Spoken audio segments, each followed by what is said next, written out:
नमस्कार. आज आपण या व्हिडिओमध्ये हरितालिका पूजेसंदर्भात संपूर्ण माहिती आणि पूजेसाठी लागणाऱ्या वस्तूंबद्दल जाणून घेणार आहोत. चला तर मग वेळ न घालवता सुरुवात करूया. पण त्याआधी चॅनलला सबस्क्राईब नक्की करा. मंडळी, तुमच्यापैकी 70% लोकांनी अजून चॅनलला सबस्क्राईब केलेलं नाही, म्हणून ही छोटीशी प्रेमळ विनंती. श्रावण महिन्यातील महत्त्वपूर्ण व्रत आहे ते हरितालिकेचं. हरितालिका हे व्रत कुमारिका, सवाष्ण स्त्रिया याबरोबरच विधवा स्त्रियाही करतात. हे या व्रताचे वैशिष्ट्य म्हणावे लागेल.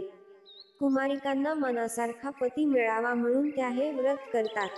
सवाष्ण स्त्रिया मिळालेला जोडीदार जन्मोजन्मी मिळावा आणि त्याला निरोगी व दीर्घायुष्य लाभावे म्हणून हे व्रत करतात. तर विधवा स्त्रिया शिवशंकराची आराधना म्हणून हरितालिकेचा व्रत करत असतात. यंदा 6 सप्टेंबर रोजी हरितालिका व्रत आहे. धार्मिक मान्यतेनुसार देवी पार्वतीने भगवान शिवशंकर पती व्हावे म्हणून हरितालिका व्रत केलं होतं. देवी पार्वती यांनी केलेलं व्रत आणि तप त्यांच्या प्रभावामुळे भगवान शिवशंकर प्रसन्न झाले. त्यानंतर भगवान शिवशंकर आणि पार्वती यांचा विवाह झाला. हरितालिकेच्या व्रत करणाऱ्या महिला देवी पार्वतीच्या कथा ऐकतात. कथेत देवी पार्वतीचा त्याग, संयम, धैर्य आणि पतिव्रता यांचा महिमा सांगितलाय. ही कथा ऐकल्यानंतर महिलांचं पुण्य मनोबल वाढतं आणि त्यांच्या समस्याही दूर होतात असं मानलं जातं. आता हे व्रत करताना आपल्याला पूजेसाठी कोणत्या वस्तू लागणार आहे हे आपण जाणून घेणार आहोत. तर सर्वात आधी आपण बघणार आहोत हरितालिका पूजेची तयारी कशी करावी आणि आपल्याला लागणाऱ्या वस्तूंची यादी सर्वप्रथम बनवून घ्यावी. पूजेसाठी लागणाऱ्या वस्तूंची यादी पुढीलप्रमाणे: देवी पार्वतीची मूर्ती किंवा फोटो, जर गौर पेरली असेल तर उत्तम. पूजेसाठी लागणारे साहित्य असं: चौरंग, रांगोळी, तांदूळ, पाण्याचा कलश, ताम्हण, पळी, पंचपात्र आसन, निरांजन, शंख, घंटा, समई, कापूर, आरती, हळद, कुंकू, अष्टगंध, गुलाल, बुक्का, चंदन, अक्षता, अगरबत्ती, कापूर, तुपाच्या किंवा तेलाच्या वाती, अत्तर, विड्याची पानं, सुपारी, बदाम, खारका, नारळ, फळं, खडीसाखर, गूळ, खोबरं, पंचामृत, कापसाचे वस्त्र, कोरवस्त्र, त्याचबरोबर शृंगार साहित्य ज्यामध्ये फणी, काजळ, कड, केसर कंकण, आरसा इत्यादी सहभागी वस्तू असतात. त्या व्यतिरिक्त फुलं, दुर्वा, तुळशीपत्र आणि 16 प्रकारच्या झाडांची पानं. आता हरितालिका व्रतासाठी 16 प्रकारच्या पत्री लागतात, म्हणजे झाडांची पानं. या 16 पत्री कोणत्या आहे हे जाणून घेणारच आहोत. मात्र या 16 पत्री वाहताना म्हणायचे मंत्र आणि त्याचे फायदे यासंबंधी एक वेगळा व्हिडिओ तुम्हाला आमच्या चॅनलवर पाहायला मिळेल. आता या 16 पत्री कोणत्या आहेत तर: बेलपत्र, आघाडा, मालती, दुर्वा, चंपक, करवीर, बद्री, तुळी, तुळसपत्र, दाढी म्हणजे डाळिंबाची पानं, धोतरा, जाई, मका आणि बकुळ आणि अशोकाची पानं. जसं आधी सांगितलं की या सर्व पत्री वाहताना त्याचे लाभ काय आहेत आणि पत्री वाहताना म्हणावयाचे मंत्र कोणते आहेत, तर याबाबतीत संपूर्ण माहितीचा एक वेगळा व्हिडिओ तुम्हाला बघायला मिळेल. आता संपूर्ण पूजेच्या साहित्याची यादी करून झाली तर हे संपूर्ण साहित्य गोळा करावं. पूजेसाठी सर्वप्रथम देवीची स्थापना करावी. नंतर देवीला वस्त्र, हार, कुंकू लावून सजवावे. संकल्प करून पूजा विधीला सुरुवात करावी. व्रताचा संकल्प घ्यावा. सर्वप्रथम स्वतःला हळद कुंकू लावून देवासमोर विडे वाहावी. अक्षता, हळद कुंकू वाहून मनोभावे नमस्कार करावा. घरातील वडीलधाऱ्या मंडळींना नमस्कार करून नंतर पूजा प्रारंभ करावी. पूजा करण्यापूर्वी दिव्यांची पूजा करावी. सर्वप्रथम श्री गणेशाची पूजा करावी आणि नंतर महादेव आणि सखी पार्वतीची छोट्या उपचारांनी पूजा करावी.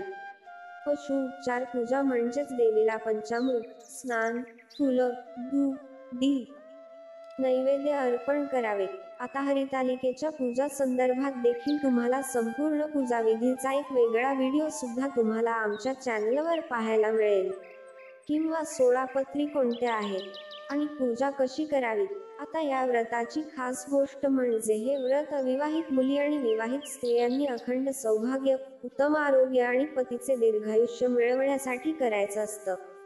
या व्रतात पाण्याचा त्याग करून संपूर्ण रात्र जागरण केलं जातं. अनेकांना हे शक्य नसतं, मात्र काही भागामध्ये हे आवर्जून पाहिलं जातं. पूजेची समाप्ती केल्यानंतर देवीला प्रसाद अर्पण करून पूजा संपवावी आणि नंतर प्रसाद सर्व भक्तांना वाटावा. तर अशा प्रकारे हरितालिका पूजेचे विधी पूर्ण पालन केल्यास देवी पार्वतीच्या कृपेने आपल्याला सुख, शांती आणि पतीच्या दीर्घायुष्य सोबतच मुलाबाळांना आरोग्य उत्तम राहते असे आशीर्वाद मिळतात, असंही सांगितलं जातं.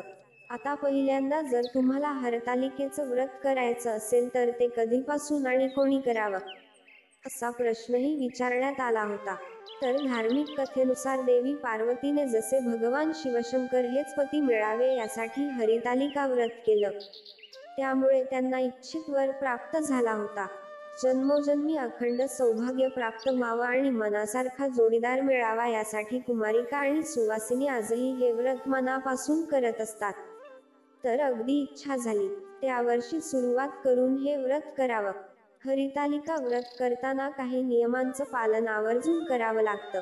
यंदा जर तुम्ही हे हरितालिका व्रत पहिल्यांदाच करत असाल तर त्यासाठी काही नियम आहेत. ते म्हणजे हरितालिका व्रत हे भाद्रपद महिन्यातील शुक्ल पक्षाच्या तृतीया तिथीला करावं. हे व्रत सुवासिनी आणि कुमारिका यांनी आवर्जून करावं. शास्त्रानुसार हरितालिकेचं व्रत एकदा करायला सुरुवात केली तर ते आजन्म पाळावे, ते मध्येच सोडू नये. दरवर्षी शास्त्रात दिलेल्या विधीनुसार हरतालिकेची पूजा मांडणी करावी आणि कथा वाचावी. शास्त्रानुसार हरितालिकेच्या दिवशी व्रत निर्जळी करावं. चुकूनही पाणी किंवा अन्नाचं सेवन करू नये असं म्हणतात, पण आपल्या यथाशक्ती हे व्रत केलं जाऊ शकतं. या दिवशी शंकर आणि देवी पार्वती यांचं नामस्मरण करावं. हरितालिका व्रताच्या दिवशी पहाटे लवकर उठून स्नान करून पूजा मांडावी आणि कथा वाचून आरती करावी. या दिवशी अजिबात आळस करू नये आणि दुपारी चुकूनही झोपू नये. हरितालिकेचं व्रत करताना दिवसभर रागावर नियंत्रण ठेवावे. घरातील व्यक्तींसोबत कोणत्याही प्रकारचा वाद अजिबात घालू नये. मन शांत ठेवावं. हरितालिका व्रताचा उपवास हा दुसऱ्या दिवशी सोडतात. दुसऱ्या दिवशी हरतालिकेची मांडणी, पूजा, फुलं इत्यादी गोष्टींचं विसर्जन स्वच्छ पाण्यात केलं जातं आणि नंतरच उपवास सोडला जातो. तर अशा प्रकारे पहिल्यांदाच हरितालिकेचं व्रत करायचं असेल तर ते आपल्या स्वतःच्या इच्छेनुसार नक्कीच केलं जाऊ शकतं. तर हरतालिका पूजेसाठी कोणत्या वस्तू हव्या आणि पहिल्यांदाच हरितालिका व्रत हे कधीपासून कोणी करावं, या प्रश्नांची उत्तरं तुम्हाला मिळाली असेल अशी खात्री आहे. अशाच प्रकारे सणवार संबंधित व्रतवैकल्य असतील, उपासना असतील, पूजा विधी संबंधित आणखी काही माहिती तुम्हाला हवी असेल, त्याचबरोबर वास्तुशास्त्र, ज्योतिषशास्त्र, अंकशास्त्र यांसारख्या विषयांवर तुमच्या मनात काही शंका असतील तर त्या कमेंट बॉक्समध्ये नक्की विचारा.